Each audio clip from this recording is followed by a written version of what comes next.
Une femme de 35 ans se réveille en hurlant, le corps couvert de sueur, les images d'une mort violente dans les flammes encore vives dans son esprit. Ce n'est pas la première fois que ce cauchemar la hante, mais cette fois, quelque chose est différent. Elle peut sentir l'odeur de la fumée, ressentir la brûlure sur sa peau, et surtout, elle reconnaît le village médiéval où se déroule cette scène macabre. Un village qu'elle n'a jamais visité, mais qu'elle pourrait dessiner les yeux fermés. Est-ce simplement un rêve ou le souvenir d'une vie antérieure qui refait surface? Bienvenue dans cette exploration fascinante des régressions dans les vies antérieures, un voyage hypnotique vers le passé qui pourrait bien changer votre perception de la réalité. Si vous avez déjà ressenti une connexion inexplicable avec une époque ou un lieu que vous n'avez jamais visité, ou si vous avez des phobies sans origine apparente, cette vidéo pourrait vous apporter des réponses troublantes. Restez jusqu'à la fin car nous partagerons des techniques que vous pourrez utiliser chez vous pour tenter d'explorer vos propres vies passées, ainsi que des cas documentés qui défient toute explication rationnelle.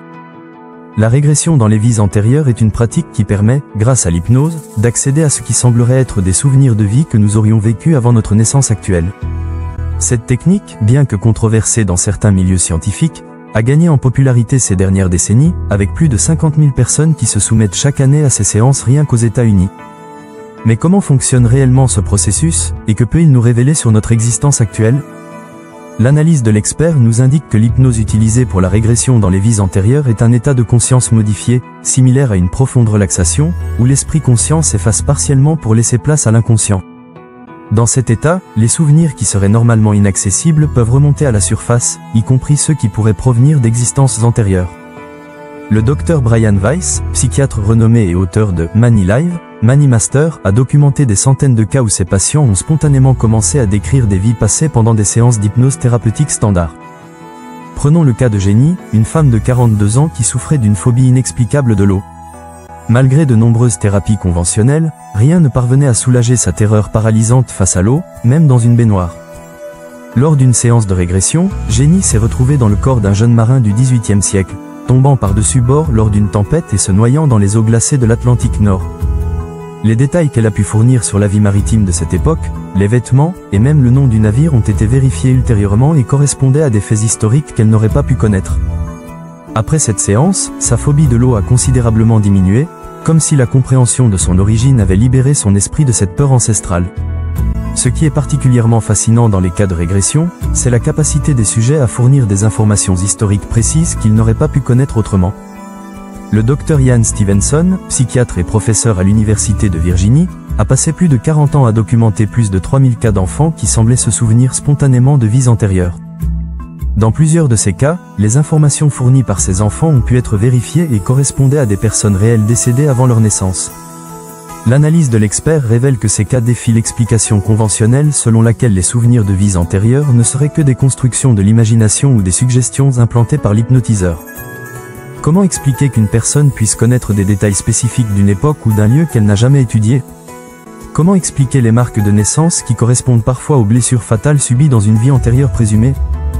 Ces questions restent sans réponse satisfaisante dans le cadre de notre compréhension scientifique actuelle. Une transition vers un autre aspect fascinant de ce phénomène nous amène à considérer les implications thérapeutiques de la régression dans les vies antérieures. De nombreux thérapeutes rapportent des résultats remarquables dans le traitement de phobies, d'anxiété chronique et même de troubles physiques qui ne répondaient pas au traitement conventionnel. Le Dr Roger Woolger, psychologue jungien et pionnier dans ce domaine, a développé une approche appelée Deep Memory Process, qui intègre la régression dans les vies antérieures avec d'autres techniques thérapeutiques pour libérer les traumatismes émotionnels et physiques qui pourraient provenir d'existences passées. Considérons le cas de Michael, un homme de 55 ans souffrant de douleurs chroniques au cou qui avait résisté à tous les traitements médicaux. Lors d'une séance de régression, il s'est retrouvé dans le corps d'un soldat de la guerre civile américaine, mourant d'une balle dans le cou sur un champ de bataille. Les détails qu'il a fournis sur l'uniforme, les armes et même le nom du général commandant les troupes ont pu être vérifiés historiquement. Après avoir revécu et libéré ce traumatisme, ses douleurs au cou ont commencé à s'atténuer, jusqu'à disparaître complètement après quelques séances supplémentaires.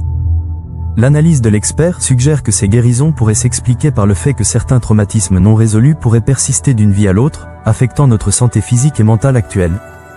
En accédant à ces souvenirs et en les traitant consciemment, nous pourrions libérer ces énergies bloquées et permettre une guérison profonde. Cette perspective s'aligne avec certaines traditions spirituelles anciennes, comme le bouddhisme et l'hindouisme, qui enseignent depuis des millénaires que l'âme se réincarne, portant avec elle les impressions et les leçons non apprises des vies précédentes. Une transition vers l'aspect scientifique de ce phénomène nous amène à nous demander, existe-t-il des preuves tangibles de la réincarnation? Si la science conventionnelle reste sceptique, certains chercheurs ont tenté d'aborder cette question avec rigueur méthodologique. Le Dr Jim Tucker, successeur du Dr Stevenson à l'Université de Virginie, continue ce travail en utilisant des méthodes scientifiques pour documenter et analyser les cas d'enfants qui semblent se souvenir de vies antérieures. Dans son livre Return to Life, il présente des cas où les souvenirs des enfants ont pu être vérifiés avec une précision troublante. Un cas particulièrement frappant est celui de James Leninger, un garçon de 5 ans qui a commencé à avoir des cauchemars terrifiants où il pilotait un avion qui s'écrasait. Il pouvait nommer le porte-avions d'où il avait décollé, le type d'avion qu'il pilotait et même le nom de son meilleur ami sur le navire. Ses parents, initialement sceptiques, ont mené leur propre enquête et ont découvert que tous ces détails correspondaient à la vie d'un pilote de la Seconde Guerre mondiale nommé James Huston, abattu près d'Iwo Jima en 1945. Le jeune James n'aurait pas pu avoir accès à ces informations, et ses parents n'avaient aucun intérêt préalable pour l'aviation militaire ou la réincarnation. L'analyse de l'expert nous rappelle que ces cas, aussi fascinants soient-ils, ne constituent pas des preuves définitives de la réincarnation selon les critères scientifiques actuels. D'autres explications ont été proposées, comme la perception extrasensorielle, la cryptomnésie, des souvenirs oubliés qui refont surface, ou même la possibilité que ces enfants captent d'une manière ou d'une autre les souvenirs de personnes décédées sans que cela implique une continuité de l'âme. Néanmoins, la cohérence et la richesse des détails rapportés dans ces cas invitent à une réflexion plus profonde sur la nature de la conscience et sa possible persistance au-delà de la mort physique. Une transition vers l'expérience personnelle nous amène à considérer: comment peut-on expérimenter par soi-même la régression dans les vies antérieures? Bien que l'idéal soit de consulter un thérapeute qualifié pour une séance guidée, il existe des techniques de méditation et d'auto-hypnose qui peuvent permettre d'entrevoir des fragments de ce qui pourrait être des vies passées. La méthode la plus simple consiste à se mettre dans un état de relaxation profonde, puis à visualiser un couloir avec de nombreuses portes, chacune représentant une vie différente. En choisissant intuitivement une porte et en l'ouvrant mentalement, on peut parfois accéder à des scènes et des sensations qui semblent provenir d'une autre époque. Il est important de noter que ces expériences personnelles doivent être abordées avec discernement. Tous les souvenirs qui émergent ne sont pas nécessairement des vies antérieures authentiques, et notre esprit a une capacité remarquable à créer des scénarios convaincants basés sur des informations enfouies dans notre subconscient. Cependant, même si ces expériences sont considérées comme symboliques plutôt que littérales, elles peuvent offrir des insights précieux sur nos schémas psychologiques actuels et nos défis personnels. L'analyse de l'expert suggère que l'une des valeurs principales de l'exploration des vies antérieures réside dans son potentiel transformateur, indépendamment de la question de sa réalité objective. En nous connectant à d'autres identités et expériences, nous élargissons notre perspective et développons une plus grande compassion envers nous-mêmes et les autres. Nous commençons à percevoir notre vie actuelle comme un chapitre dans une histoire plus vaste, ce qui peut apporter un sens profond et une résilience face aux défis que nous rencontrons. Une transition vers les implications philosophiques nous amène à considérer comment la possibilité de vies multiples transforme notre compréhension de l'existence. Si nous avons vécu de nombreuses vies, dans différentes cultures, genres et circonstances, cela suggère une continuité de la conscience qui transcende les limitations de notre identité actuelle. Cette perspective peut nous aider à relativiser nos problèmes quotidiens et à reconnaître l'importance des leçons spirituelles et émotionnelles que nous apprenons à travers nos expériences. Le concept de karma, central dans de nombreuses traditions orientales, prend ici une dimension concrète. Nos actions, pensées et intentions dans cette vie et les précédentes créeraient un réseau complexe de causes et d'effets qui façonnerait notre existence actuelle. Cette vision n'implique pas un déterminisme rigide, mais plutôt une invitation à assumer la responsabilité de notre évolution personnelle et collective à travers le temps. L'analyse de l'expert nous rappelle que, quelle que soit notre position sur la réalité des vies antérieures, cette exploration nous confronte à des questions fondamentales. Qui sommes-nous vraiment au-delà de notre identité actuelle? Quelle est la nature de la conscience? Existe-t-il une continuité de notre être au-delà de la mort physique? Ces questions, aussi anciennes que l'humanité elle-même, trouvent un nouvel éclairage à travers les expériences de régression dans les vies antérieures. Une transition vers les critiques et controverses nous rappelle que ce domaine n'est pas sans détracteurs.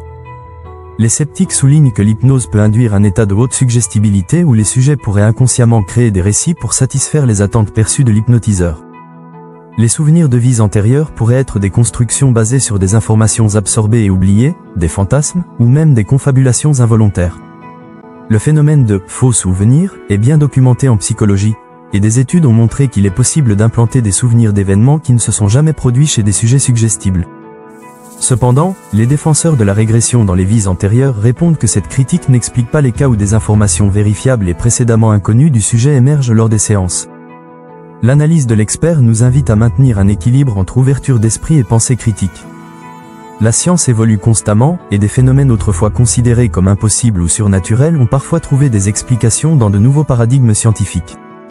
La conscience reste l'un des grands mystères que la science n'a pas encore pleinement élucidé, et il est possible que les expériences de vies antérieures nous offrent des indices précieux sur sa nature fondamentale.